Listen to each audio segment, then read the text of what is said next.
Well, I'll ask Venu to jump in and help out a little bit here, but just backing up again, historically, what a lot of SOC guys did was come up with very custom, simple executives and other SOC, APIs and mechanisms for worker core, data plane, packet processing kinds of environments. And one of the big issues was very non-standard, very proprietary, hard to maintain, hard to coexist with Linux. No tools, all those sorts of things. And so I think what we saw over time was people really finding ways to make Linux work in that environment. It's more standard. You can use tools when you need them. But how do you, turn off interrupts? How do you avoid system calls? How do you do things to get the kernel to stay out of your way, but still operate in the environment?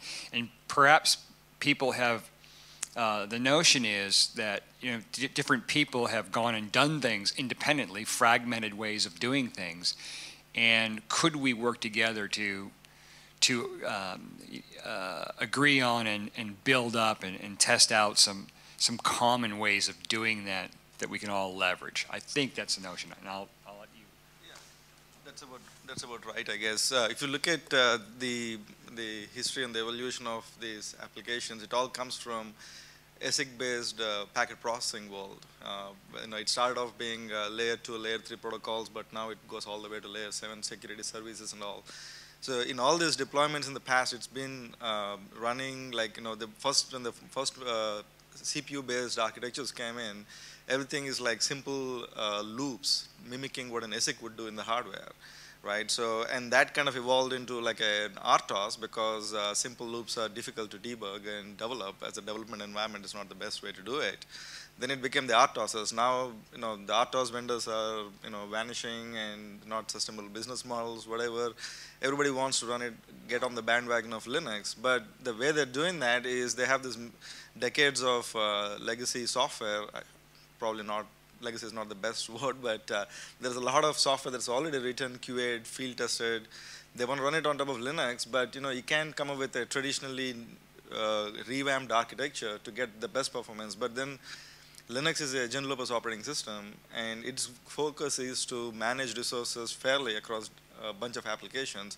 But now when a networking application comes and says that, well, don't bother me, like you said, and but at the same time, I want to use you as my base to do my stuff. I mean, that is the fundamental philosophical discordance between. There's a disconnect between this sort of application, especially Right. application, and its assumptions about the system and general purpose Linux, which is doing what it does. Exactly. That's how I look at it, and in all fairness, the practically speaking, in the next year or two, improving the general purpose nature of Linux or adding features in a regular way to Linux so that you can get all the packet throughputs that you want on a networking stack, that's not practical. So we have to come up with some sort of a middleware, some sort of a crutch, so to speak, to get us going. But in the longer term, it needs to be that, I feel that it needs to be that Linux needs to be improved so that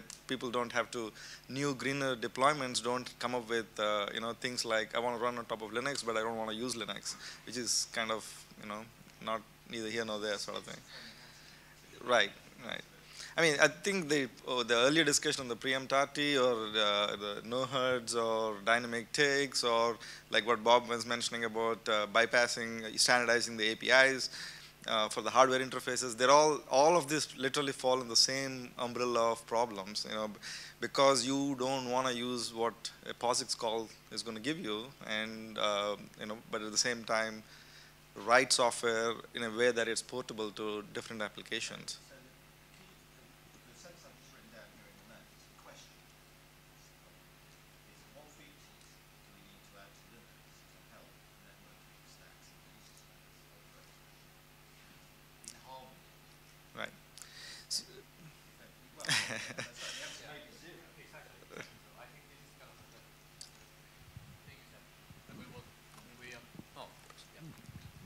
I guess the thing is that we want to use all the Linux tools, Linux community to make this packet processing code, and at the same time we saw that the Linux itself is kind of will be the bottleneck when we reach about maybe 60 to 150 million packets per second, meaning that will become a kind of control and provisioning tool, and then we when it comes to the real data, we don't need Linux basically because we don't need those system services. I guess the same thing is with this SRIOV when Intel introduced KVM, they couldn't run the packets through the KVM because it was too slow, which means that they introduced SRIOV to bypass the KVM, and they allocated direct channel towards the hardware. So I guess this is the same thing that we just need to make a kind of a bypass channel to these packets to make it high performance. Yeah, and I think to look at the same problem in a regular standard Linux way, if I were to write an application like any wireless infrastructure or regular data networking, I want to write a p-threaded four-way p-threaded application processing packets at 10 gigabit speed, right? Let's say that's 15 million packets per second. How do I write it on top of Linux using p-threads, POSIX calls, and get my throughputs? And let's say this is a single CPU. Let's not even talk multiple CPUs, right? I mean, the moment you say that I have four p-threads, I have to, all these 3 threads have to contend for CPU time, context switches, goes to the kernel, and you're looking at, depending on architecture, depending on a implementation, you're looking at microseconds, right, for everything. 15 million packets per second. So, well, let's start with a million packets per second. It'll be the same problem, but the idea is that all these 4 p-threads will have to do some sort of mutex locks to share data, and even if you do few texts, at the end of the day, if there is, in the case of single CPU, few texts will probably just work, but. Trying to capture the scale of the problem. It's been a while since I worked in networking. Facts, right. And in this context is where in a sense event management model comes, or NES LWRT comes, or the. So ideas. We did a bunch of work in Linaro around unified memory management, and that was driven by the thought that we weren't handling buffers efficiently between graphics and multimedia, right? Mm-hmm. That work was driven by the graphics community and the multimedia community because they knew what they wanted to do. Right. But all the work was in the kernel. So the sense I'm getting here is if you understand what you're trying to achieve in user space, then you may drive some or none or no features inside the kernel. You may drive the need for some APIs that right. we talked about, packets and what have you. I mean the API towards the hardware is very, very important because we don't want to spend too many clock cycles there. But that's a kind of on this fast path, not on the Linux path. Yeah, I mean, we're all coming from different baselines, right? So we kind of have predisposed opinions on what a kernel can do for you or cannot do for you in reality, right? But I think the latest, if you do a Google on the best, fastest way to get packets into the user space, I think the Netmap-based architecture talks very proudly about doing like 10 million packets per second or something. But on our chips, for example, we have 40 gig connectivity on our chips, right? Even the layer 2, layer 3 protocols, you're looking at 60 million packets, period, right? So you're like way off from what you can really do. An order of magnitude out. So I think that's kind of where some of us will say that the kernel can do it, and that not necessarily mean that it can never be done, I guess, but it's one of those things that. So how do we help answer that problem? The question, what features from 0 to none to many? How do we pull together our needs of the kernel? I have some comment for that. Sorry, thank you. We can leave some flexibility for the user to schedule what they want to deploy the data plan on user space or bare metal mode. So we used to do is the Linux, excuse me, the Linux kernel can load the data plan's image, whatever in the traditional bare metal mode, and let it run by itself. and control the hardware by itself, and management the memory what the kernel has allocated for them. And another is let all the apps running on the user space. And sometimes the hardware was management by the kernel, but the data flow is directly programmed by the application and some of the software platform, not the kernel. But the kernel still needs some maintenance paths and debugging capabilities for the data plan. Sometimes the data plan and the control plan, they need to have some remote debugging capabilities. So the kernel need to support some of the features about the measurement of the memory, what was used by data plan, and some of the hardware used by the data plan. And also the kernel should have some, we call the IPC, the communication channel between the kernel to the user space. So this can help the data plan separate from the kernel. They only use the message to negotiate and sometimes debugging or dumping memories like that. So what I've just written based on that is a typical scenario is kind of a zero overhead scenario. So the hardware is managed by the kernel. The data flow is programmed and managed from user space. Yeah. The kernel can supply things like remote management, debugging, stuff. Yes. And you need some synchronization mechanism between the kernel and user space, message passing. Yeah, message passing, and then a lot of feature can based on the message passing, so we can build whatever debugging or others. But I think we need to make sure that this also works on virtualized environment. I mean, so in many of our cases we don't have PCIe, for example, where the Ethernet is hooked up, which means that SRIOV doesn't work in that. We need to figure out how to do that. Maybe you should just run Linux kernel on top of the user space and then run your application inside the user kernel.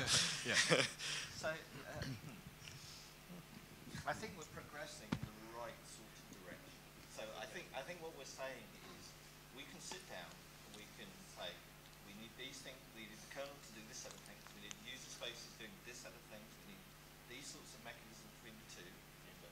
And I think that's what we should do as the next step in this thing. We should outline what we want all the bits to do. And allow the direct access from user space to hardware. I mean, that's because the flow must kind of go on. Yeah, Yeah. but then I think once we've characterized what we Yep. want all the different bits That's to right, do, yeah. we can look around and say, is there some code that does this? No Hertzfall might be part of it, whatever. So, and we can set the criteria you had, which was it's got to work within a virtualized environment. So I think our next task as a group of companies is to go and write down those roles, a little white paper that we need this down, and then start looking for code that matches, and then pulling it together or writing it, rather than look at code and go, I've got some code. Can I ask a question about Sure. that model? So my assumption so far has been the model is in an N core system you have N threads, and so the job is you have a polling loop on a CPU and it runs to completion all the time, and it's doing, interacting with memory for its I/O. But something you said made me question, is there a need to schedule within the CPU that's in isolation? Yeah, I think, so when we take networking, right, there are different segments of it, obviously. One is the high throughput, like NSN sort of things where you're looking at 60 million packet processing world. In that, people, the customers and users are very accustomed to writing simple loops and getting packets in and out. For them, there may be a little bit of upgrade needed for that, like, where they look at different tasks as different functions to be run, like, like what the event management model does. But I've also seen, I'm a silicon vendor, so, we see quite a few things, just like you guys, I guess.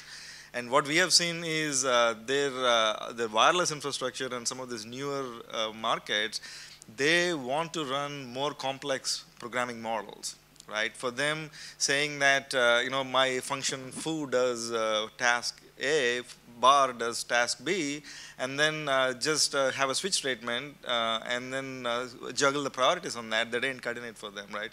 They want to run like threads, real threads. And these are the guys who used to run VxWorks. They used to guys run real RTOSes, where they were actually tasks being managed by VxWorks kernel.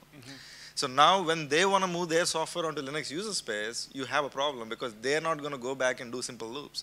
Right. For them, they want a task yield, right? And that task yield, unfortunately, in Linux user space, or fortunately, depends on the perspective, it goes into the kernel now, right? That's where the kicker is. And they don't want that. That's where the NES reliability comes. So we kind of have to look at. So it's like a fiber type schedule. It's kind of like a fiber thing. GNU P threads, fibers, exactly. Something. Exactly. Okay.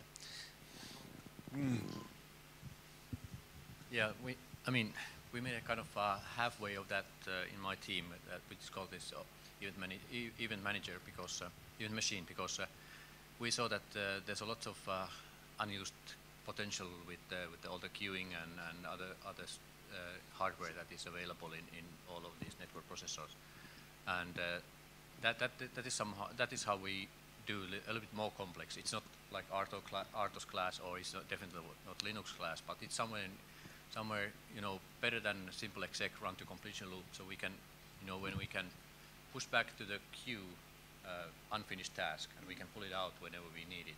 So it's kind of halfway of what we can do with those software-based scheduling.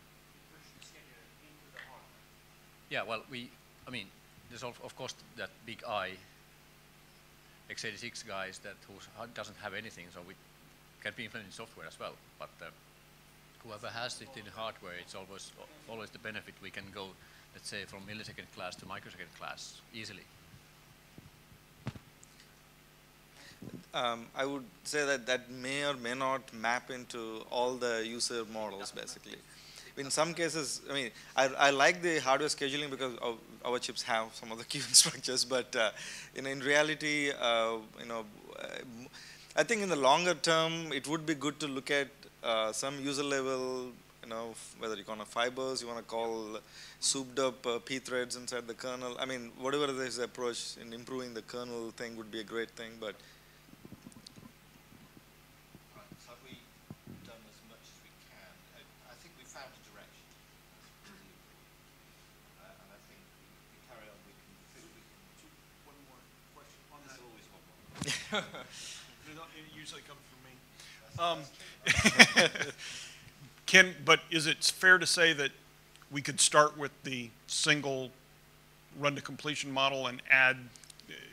From a priority point of view, that probably makes good direction. Is there anyone from ENIA here? Oh, I thought somebody from ENIA may have a comment on their LWRT, how that they look at it from their perspective in response to what William was saying. I'm referring to the lightweight real-time thread package, right? There must be a customer usage model why those guys drove implementation of that, right? So, I was just wondering if you had any comments on that. Okay. One possible, if NIA says, hey, we didn't really need anything for the kernel to implement this, then maybe Linaro can just leave that as a special enhancement that OS vendors can look at. Right. I think as a vision, it will be good not to create another operating system that runs on Linux user space.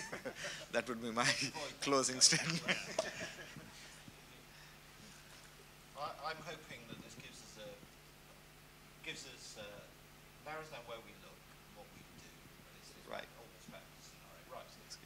But anyway, at the start of the session, we said 3 different areas. We kind of came under this umbrella.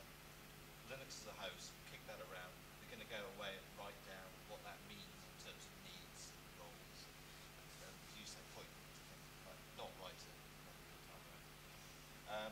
The other two, though, were APIs to networking engines and lightweight execution environments and user space, which fits a little bit with that previous conversation, actually. And one of the comments in the middle of that was, yeah, Netmap looks really good, but it's an order of magnitude out, maybe two, So maybe we won't do much discussion around that. But APIs to networking engines? Well, the moment you rule out Netmap, you don't have a choice but I come up with the saying, API now. But, I'm sorry, Dave, I'm not quite sure I understood your comment about I'm sorry. We have just discussed a scenario where in user space you've got this event wheel, day doing this. That user space thing has to have an API to the kernel. Netmap is an API. It's one of several APIs. I think we write this white paper, kind of write down what we're thinking will drive the sort of environment we're going to look for. At the moment we've got a list of environments. Yes. Great. And Netmap's quite nice. Should we do anything with it? Not until we've written this white paper and decided whether it will scale to what we want. But we can have a bit more of a discussion. Out of the three, the next thing is APIs to networking. So I'm trying to lead. Yes, you're doing a fabulous job. I just got a little bit lost. No, I get lost. Pardon me. That's all right. I get lost and you lot follow me. We're all lost. Right. So my guess is that networking dudes are using all sorts of APIs to your hardware engines. One or 10 per company, or just Something like that. Are there any APIs within the kernel now that is anyone using anything standard inside the kernel to talk to their engines? I mean, to the best of my knowledge, most of the time the way it works out is the applications will have a management driver which uses the regular POSIX socket layer calls to talk to the out-of-band management networks. If, for example, in the field, if you want an SSH into it, you go over that.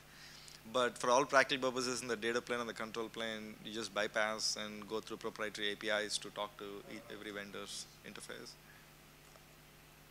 So Arndt Bergman, who's kernel dude, the message just gone, he talked about OpenVSwitch being merged with the kernel. It's OpenVSwitch, or I'm not aware of. Does anyone know what that actually is? OpenVSwitch is Oh, VSwitch. It's a It's a switch between the VM. switch between the Yeah, but I don't think so. It's useful for networking because I think it's used as part of the Open Networking Foundation's OpenFlow. I think it's part of that OpenFlow project, actually. yeah, I think it's useful for the IT, but not for the data plane in the networking. Because in networking, as he said, we usually we are targeting for some higher performance. So we seldom use the east-west flow. So we usually use north-south flow to direct process the data coming from the hardware, and after processing, direct send out. We seldom use the switch between the east and west, between the VM. So your contention is it's useful for the control plane, not the data plane? Not a control plane. I mean, it's useful for the IT, for the server. Yeah, I think it could. Actually, it's a virtualized. I mean, it's anyway. It's a switch in a. I mean, like layer 2 switch in a kernel, meaning that I guess we want to bypass the kernel. I mean, today. So let's don't kind of go. But it's going to. If you have a VM to VM communication using Ethernet, you can do it with this VSwitch. Yeah, but sometimes, for example, if we're not running on RTC mode, we use the pipeline mode. It's useful, but but it's like I said, it's not a data plane. But if you want to cut a kind of kernel-to-kernel communication, for example, two instances of VMs, two VMs talking to each other, sending messages to each other, you can do that with VSwitch. Yeah, but so it's a useful technology between VMs. Yeah, between VM. Okay, great. Yeah, but my concern is maybe it's cost too many of the performance. Yeah. Yeah, but that's a red. Sorry, there's an English phrase. That's a red herring. I.e., it's not relevant to this APIs. But OpenFlow was talked about here, and I think OpenFlow is an example of. I mean, one of the cautions I have on API standardization is, you know, I think one of the worst things that could come out of this is we define an API that before its time, and it doesn't match well. It isn't the right abstraction level, and then, you know, silicon vendors are competing to how well they match the abstract API as opposed to the other. I don't want to drive down the let's standardize route, because Linaro is not a standard body, right? But one of my observations in the core group fairly early on, we had a discussion, we didn't do anything. A bit later on, I think it was Andrea, I don't know if he was in the room, he came and he said, you know what, we're all talking to DSPs and we're all doing it differently. How about this? And he gave one standard and TI gave another. And actually everyone ended up saying, it was RP message, something. It was RP message. And everyone moved to that and extended RP message a bit. And that was great. And I'm kind of hoping that's possible. I wouldn't put it as the first thing that this group would do. Engineers to do stuff. Well, and RP message came from TI. And it's not a good match for the high performance computing that we do. So I'm just using that as an example. Right. We didn't set out to standardize APIs. It was an opportunity, and people moved to it, and there's a really good lucky result. The RP message got better. right, and that's the same thing I'm saying. Let's look for the opportunities. Let's not force the issue. Right. I think instead of focusing on standardizing APIs, you may be better off trying to improve the kernel's APIs to get better performance. Kind of ties back to the original comment. That may be a better investment, because by the time you actually standardize and all the silicon vendors implement it, you're looking at 2 to 3 years of lead time, before anybody gets anything hits production. And that may be a good enough time to look at it and say, you know what, I'm going to just implement a better PF ring or Netmap or whatever. Right, so that's a bit like the memory caps, saying that there's a need to make buffer passing easy between these systems that describe buffers in completely different ways. Yeah, 0 copy, 0 overhead, literally. Right. Right. So if you do end up down the API route, you're sort of solving another problem. Exactly. Yeah. No. But I mean, that's one class of APIs. It's describing. It's an API for delivering packets to and from the user space, right? Right. It's the transfer part of it, the, right? the fast path, so to speak. But there's another level of APIs that talk about, the path steering, right? It may be that certain packets don't hit Linux at all, right? And how do you describe that to the hardware and things like that, right? So it's, I don't know. So some people have suggested to OpenFlow as a standardized API for this sort of thing, and it doesn't match well with most current hardware. It's sort of a vision for how hardware should get more abstract and a new model, but it's not an API that we should be looking to adopt now. The way I'd like to drive this is if you guys are releasing products using Linux and you're forever adding this set of patches for a feature that isn't in Linux, then that's a very good candidate to think about how you pull it into Linux as a standard. Right. And if you guys aren't doing that, fine. Well, right now we're in the mode of don't bother me, right? So you don't have that problem. That's the scenario I would say, let's go through. Well, I think there's two levels to it. Are we changing the kernel to accomplish our API? Right. But then there's also, we're delivering a library to our customers that they write to. And I think the packet transfer problem is probably something that we could potentially arrive at an API a lot easier for. Right. And maybe that one would be the one to focus on, as opposed to programming the front end for different flows and that sort of stuff, right? Oh yeah. I mean, even when we standardize APIs, I think even if you go down the path of bypassing the kernel and having a library directly talk to the interface, I think even in that model, attempting to standardize every feature of different silicon vendors is an intractable problem, and a conflict of interest for most people, because they would look at it as a differentiation thing for themselves. So you are looking at some feature, you want to focus only on the data path part of it, which basically says, how fast can I get a packet into the application, whether you are using Linux as in a bypass mode of getting zero copy directly, or completely, cheating and going down. So whatever API we define needs an ioctl where we can express the vendor-specific pieces, right? Correct. Exactly. The other, actually going back to, sorry, can I switch?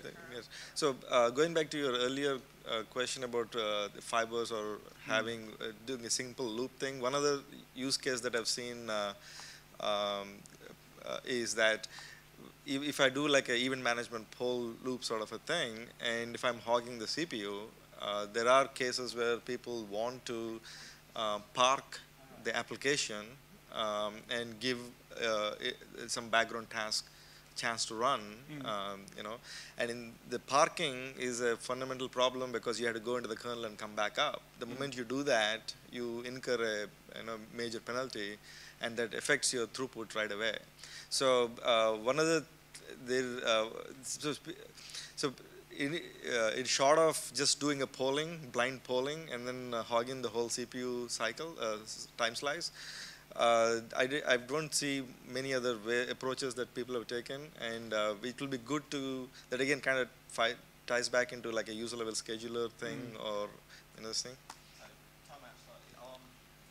Trying to do this development. Okay. Comment. So we will hear the voice part.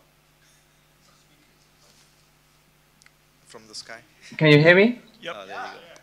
There you go. Okay. So after the OpenVSwitch interfaces were merged into the kernel, I think the chances of getting any other interface in are really, really slim.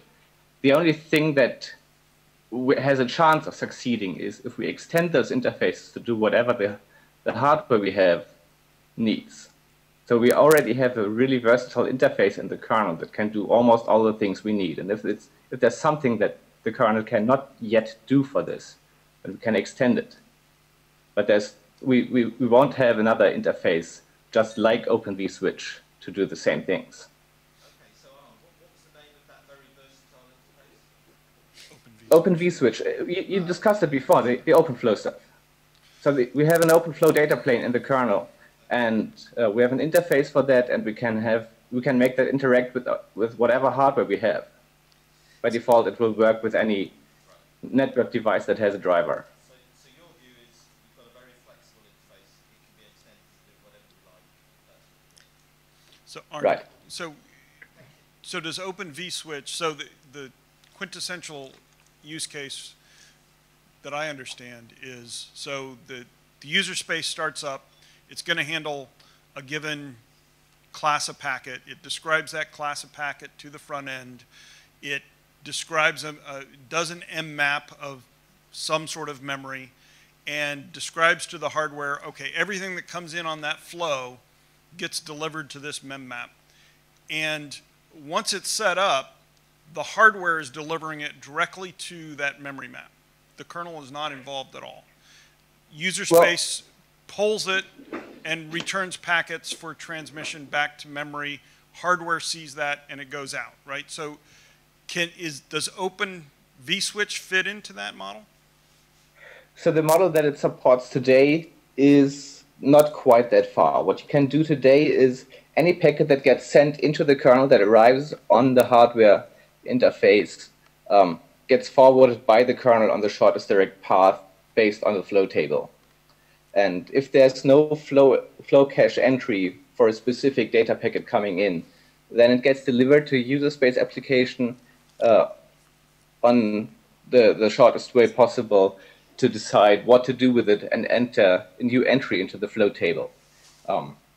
If you have hardware that has its own forwarding engine based on flows, then that is something that could be extended into the interface so that the user space would not care if the forwarding is done by the kernel or by the hardware directly, but it would use the same user space interface and would be transparent whether there's just a NIC or there's a switch in the hardware. So on one of the predominant use cases for for the applications, right, is not to have any notion of network stack adding value in the packet path. So when we're looking at this case of getting packets into the application, the requirement would literally be that the packet, the kernel doesn't do anything beyond a raw Ethernet driver processing on it. So so when the moment so it sounds like from what your description is, there is a notion of state sharing between an application and the kernel data structures. Did I get that wrong?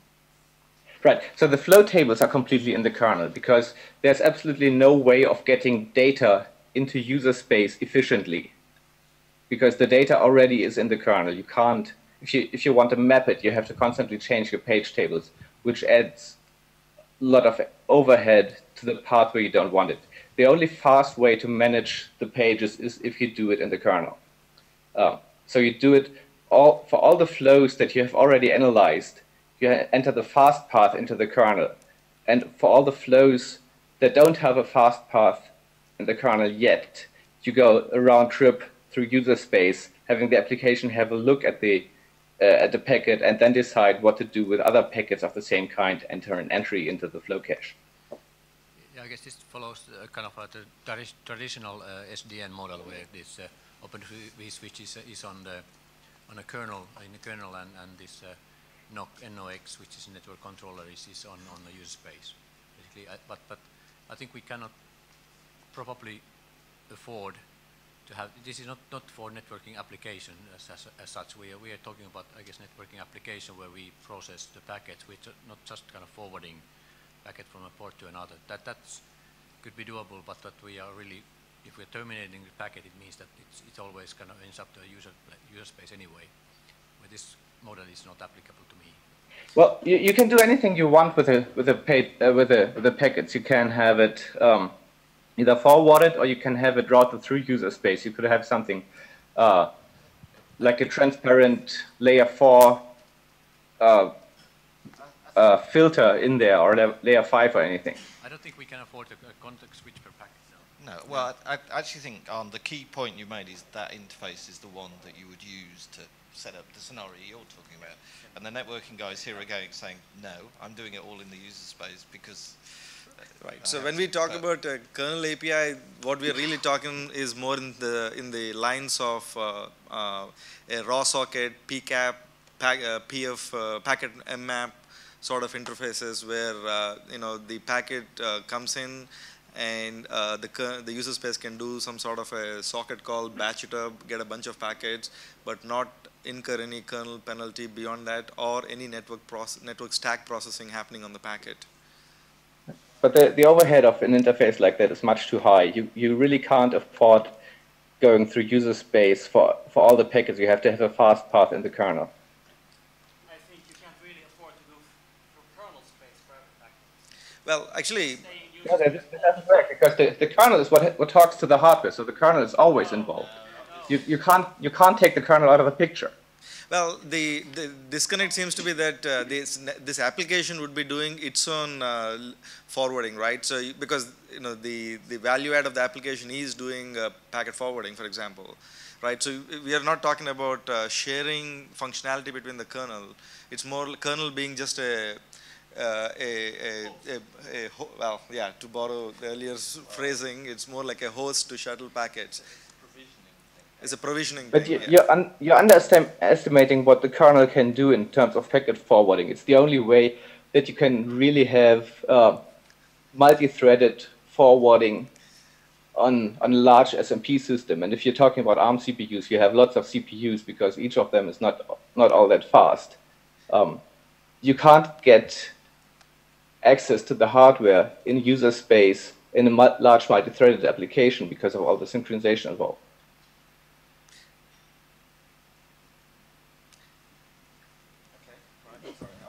We're running out of time. Thanks, Arne, by the way. Yeah, we do, yeah. But no, thanks, Arne, for dialing in. I understand that. I'm just trying to bring this to a bit of a close. So just to wrap up, there were 3 areas that we're interested in data plane. One was Linux as the host to a lightweight execution environment, and we did a lot of discussion around that. We're going to go and write down how this needs to operate, etc. And that will drive what pieces of code functionality we may look for. We had a discussion around APIs and said, you know what, we're not just going to grab an API and decide to use it, we're not going to invent one. I proposed that if anyone's written their own useful thing and it's forever having to be patched against the kernel, perhaps we should think about bringing that in from the dock. But other than that, API-wise, I think we'll just see if a need drives it. I think that was the other point made. If we do some work where we're in changing some efficiency somewhere and we have to invent an API or extend one, to go to Arne's point, great. That's where the scope of that work is. And the final area, which we didn't really discuss because I don't think it's very fruitful without the other discussions, is the lightweight execution environments in user space. And I think which ones are interesting is driven by that usage scenario and the performance needs in it. So good discussions. I think out of it there's one kind of key action, which is to write down what this thing looks like. What are the requirements, so to speak? Sort of requirements, but it's this bit does that does that. Yeah. Might be valid for ARM itself. This is the huge space level support, like 1 gigabyte is actually something like that. Right. Yeah. Because we cannot afford the base level. ARM defines higher page sizes anyway, right? The kernel should automatically support, I would think. Yeah. Sure, right, yeah. Yeah, you need huge page table support if you're going to run all that stuff in the user space. Yeah. Right. Because you need to see everything. Right. Okay, all right. Well, we don't want the kernel adding value in page walking or TLB refills. Yeah, you don't want to walk the page, which is kind of Arne's point, which is the other point. Okay, right. So, an interesting discussion. The outputs are, let's go right down this useful and work out. So if we have a few more seconds, I got one question, not related to, directly related to this. Next session here. Okay. But, yeah, go on. Well, it's sort of related to the same thing, I guess, but one other thing that we have seen is with the number of CPUs on the SoCs going up quite a bit, there is quite a bit of consolidation of different application stacks running on the same CPU, same SoC. As a result, that poses interesting problems. One straightforward answer to that is just run them as virtualized guests, I guess.